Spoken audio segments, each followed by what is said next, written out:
جائے ایک علمی معلوماتی بصیرت افروز گفتگو تقریر خطاب ہو جائے. میں بڑے ادب و احترام کے ساتھ خطیب نوجوان مقرر ذیشان واعظ شیریں بیان حضرت مولانا محمد مصباحی صاحب قبلہ سے گزارش کرتا ہوں کہ وہ تشریف لے آئیں اور اپنے بہترین بصیرت افروز خطاب سے ہم اور سامعین کے دلوں کو منور و معطر فرمائیں. آئیے ان کا استقبال نعرہ تکبیر اور نعرہ رسالت کی صداؤں میں بلند کیا جائے. ایک سننے اور سنانے کا ماحول بنایا جائے. پورا مجمع مل کے میرے نعرے کا جواب دے. نعرہ تکبیر، نعرہ رسالت، جشن عید میلاد النبی، جشن غوث الورا، فیضان غوث الورا، علماء اہل سنت، انجمن نور مدینہ. نعرہ تکبیر، نعرہ رسالت. اسٹیج پر بیٹھے ہوئے علماء کرام، صدر جلسہ حضرت علامہ مولانا مفتی عماد الدین صاحب قبلہ، شیخ الحدیث مدرسہ ندائے حق جلال پور و دیگر علماء کرام، شعراء اعظام، والد محترم حافظ و قاری ابوالکلام نظامی اویسی صاحب قبلہ، پرنسپل مدرسہ مصباح العلوم سمن پور، پردہ نشین خواتین، ماؤں، بہنوں، میرے بھائیوں، السلام علیکم ورحمۃ اللہ تعالی وبرکاتہ.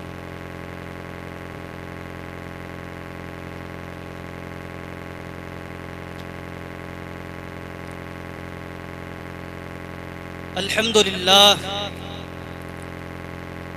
للہ الذی ہدانا سواء الطریق وجعل لنا التوفیق خیر رفیق والصلاة والسلام على من ارسلہ ہدا هو بالاہتداء حقیق ونورا به الاقتداء يليق وعلى آله الذين سعيدوا في مناهج الصدق بالتصديق وصعدوا في معارج الحق بالتحقيق. أما بعد، فأعوذ بالله من الشيطان الرجيم. بسم الله الرحمن الرحيم. قال الله عز وجل في القرآن المجيد والفرقان الحميد: إن أولياؤه إلا المتقون. آمنت بالله، صدق الله مولانا العظيم، وصدق رسوله النبي الأمين المتين المبين الكريم، ونحن على ذلك لمن الشاهدين والشاكرين والحمد لله رب العالمين. بادِ توحید کے متوالو، شمع رسالت کے پروانوں، غوث و خواجہ کے دیوانوں، آئیے سب سے پہلے ہمارا ساری کائنات کے مرکزی عقیدت حضور احمد مجتبیٰ محمد مصطفیٰ علیہ التحیۃ والثناء کی بارگاہ پر انور میں جھوم جھوم کر درود کی ڈالیاں نچھاور کریں اور پڑھیں بآواز بلند: اللہم صلی علی سیدنا محمد معدن الجود والکرم منبع العلم والحلم والحکم وعلی آلہ واصحابہ وبارک وسلم. واہ کیا مرتبہ اے غوث ہے بالا تیرا، واہ کیا مرتبہ اے غوث ہے بالا تیرا، اونچے اونچوں کے سروں سے ہے قدم اعلیٰ تیرا، اونچے اونچوں کے سروں سے ہے قدم اعلیٰ تیرا، اور سر بھلا کیا کوئی جانے کی ہے کیسا تیرا، سر بھلا کیا کوئی جانے کی ہے کیسا تیرا، اولیاء ملتے ہیں آنکھیں وہ ہے طلبہ تیرا، اولیاء ملتے ہیں آنکھیں وہ ہے طلبہ تیرا، اور کیا دبے جس پہ حمایت کا ہو پنجہ تیرا، کیا دبے جس پہ حمایت کا ہو پنجہ تیرا، شیر کو خطرے میں لاتا نہیں کتا تیرا، شیر کو خطرے میں لاتا نہیں کتا تیرا. برادران ملت اسلامیہ، آپ حضرات کی بارگاہ میں مؤدبانہ گزارش ہے کہ آپ حضرات نہایت ہی مستعدی کے ساتھ سکون و اطمینان کے ساتھ بیٹھ جائیں. جو کچھ بیان ہو آپ ایک ایک حرف ایک ایک لفظ اپنے دامن میں سموڑتے جائیں. انشاءاللہ الرحمن اس سے آپ حضرات کے علم میں کچھ نہ کچھ اضافہ ضرور ہوگا. میں آیت کریمہ کی طرف آتا ہوں. اللہ عز و جل قرآن مقدس میں ارشاد فرماتا ہے ان اولیاءہ الا المتقون. اللہ کے ولی صرف متقی ہوتے ہیں، پرہیزگار ہوتے ہیں. اللہ عز و جل کے جو ولی ہوا کرتے ہیں تقوی والے ہوتے ہیں، متقی ہوتے ہیں، پرہیزگار ہوا کرتے ہیں. اولیاء کرام کی شان کیا ہے؟ ولی کہتے کسے ہیں؟ ولی کا مرتبہ کیا ہے؟ ولی کو اللہ نے کتنی عظمتوں کا حامل بنایا ہے. ہم ان تمام چیزوں پر آج گفتگو کریں گے. اور ان اولیاء کرام میں حضرت سیدنا شیخ عبد القادر جیلانی محی الدین بغدادی رضی اللہ تعالیٰ عنہ کو اللہ عز و جل نے کیا طاقت و قوت عطا فرمائی ہے، کیا مقام و مرتبہ عطا فرمایا ہے. انشاءاللہ الرحمن ہم اس پر گفتگو کریں گے. ولی ہے کیا؟ اللہ کے ولی کیسے ہوتے ہیں؟ بیان کرنے والوں نے بیان کیا ہے، لکھنے والوں نے لکھا ہے کہ ولی وہ ہے جسے دیکھنے کے بعد خدا یاد آ جائے. ولی وہ ہے جس کا ہر فعل، جس کا ہر قول سنت مصطفیٰ کے مطابق ہو. ولی وہ ہے جس کی گفتار سنت مصطفیٰ کے مطابق ہو. ولی وہ ہے جس کی رفتار سنت مصطفیٰ کے مطابق ہو. ولی وہ ہے جس کا چلنا سنت مصطفیٰ کے مطابق ہو. ولی وہ ہے جس کا اٹھنا سنت مصطفیٰ کے مطابق ہو. ولی وہ ہے جس کا بیٹھنا سنت مصطفیٰ کے مطابق ہو. پوری کی پوری زندگی اپنی سنت مصطفیٰ صلی اللہ تعالی علیہ وآلہ وسلم پر عمل کرتے ہوئے گزار دے. ایسے بندوں کے بارے میں اللہ عز و جل قرآن مقدس میں ارشاد فرماتا ہے نحن اولیاؤکم فی الحیات الدنیا بھلا، ہم دنیا و آخرت کی زندگی میں تمہارے مددگار ہیں. ایسے ہی بندوں کے بارے میں اللہ عز و جل فرماتا ہے وَاعْلَمُوا أَنَّ اللَّهَ مَعَ الْمُتَّقِينَ، جان لو کہ اللہ رب العزت پرہیزگاروں کے ساتھ ہے، متقیوں کے ساتھ ہے. امام بیضاوی رضی اللہ تعالیٰ نے تقویٰ کے 3 درجے بیان فرمائے ہیں. امام بیضاوی رضی اللہ تعالیٰ بیضاوی شریف میں فرماتے ہیں تقویٰ کا 3 درجہ آپ نے رکھا. ایک عوام کا تقویٰ ہے، ایک خواص کا تقویٰ ہے، ایک اخص الخواص کا تقویٰ ہے.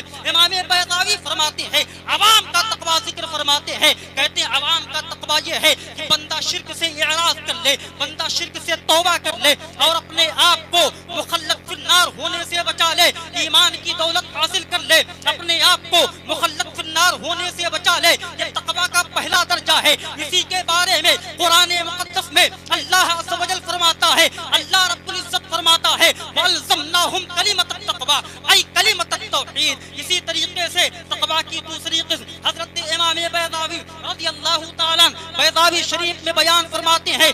آپ فرماتے ہیں تقویٰ کا دوسرا مرتبہ یہ ہے، تقویٰ کا دوسرا درجہ یہ ہے کہ بندہ ان تمام قول و فعل سے اپنے آپ کو بچائے تو اسے گناہ کی طرف لے جائیں، تو گنہگار بچائے. حتیٰ کہ ایک قوم کے نزدیک صغیرہ گناہ سے بچنا بھی اسی مفہوم میں داخل ہے اور یہی تقویٰ عوام میں مشہور ہے. اسی کے بارے میں قرآن مقدس کہتا ہے وَلَوْ أَنَّ أَهْلَ الْقُرَىٰ آمَنُوا وَاتَّقَوْا، اگر یہ بستی والے ایمان لائے اور تقویٰ اختیار کریں تو ان کے لیے بہتر ہوتا. امام بیضاوی رضی اللہ تعالیٰ تقویٰ کی تیسری قسم بیان کرتے ہیں، تیسرا درجہ بیان کرتے ہیں جو اخص الخواص کا تقویٰ ہے. آپ فرماتے ہیں اخص الخواص کا تقویٰ یہ ہے کہ بندہ اپنے سر کو، بندہ اپنی روح کو حق تعالیٰ سے ذرہ برابر بھی غافل نہ پائے، اپنے پورے وجود کے ساتھ اللہ عز و جل کی طرف مائل ہو جائے. یہ تقویٰ کی سب سے اعلیٰ قسم ہے. اسی کا مطالبہ قرآن مقدس میں ہوتا ہے. اللہ رب العزت فرماتا ہے، اللہ رب العزت کہتا ہے وَاتَّقُوا اللَّهَ حَقَّ تُقَاتِهِ، اللہ سے ڈرو جیسا کہ اس سے ڈرنے کا حق ہے. یہ تقویٰ کی امام بیضاوی رضی اللہ تعالیٰ نے 3 تقسیم فرمائی ہے، 3 درجہ بیان فرمایا ہے. اب آگے دیکھتے ہیں میں نے کیا کہا. قرآن مقدس کی آیت کریمہ کی تلاوت کی ان اولیاؤہ الا المتقون، اللہ کے ولی صرف متقی ہوتے ہیں، اللہ کے ولی صرف پرہیزگار ہوتے ہیں. اب اگر کوئی بندہ نماز نہ پڑھتا ہو، روزہ نہ رکھتا ہو، داڑھی منڈا ہو اور یہ کھڑا ہو کر کہے ولایت کا دعویٰ کرے اور کہے میں اللہ کا ولی ہوں، تو کیا ایسے شخص کو ولی مانا جائے گا؟ نہیں نہیں، ہرگز نہیں. اللہ کا ولی بننے کے لیے جہاں علم کا ہونا شرط ہے وہی تقویٰ کا ہونا بھی شرط ہے. جب متقی ہوگا تب وہ اللہ کا ولی کہلائے گا، اگر متقی نہ ہوگا تو اللہ کا ولی نہیں کہلائے گا. اگر کوئی نماز چھوڑتا ہے، روزے نہیں رکھتا ہے اور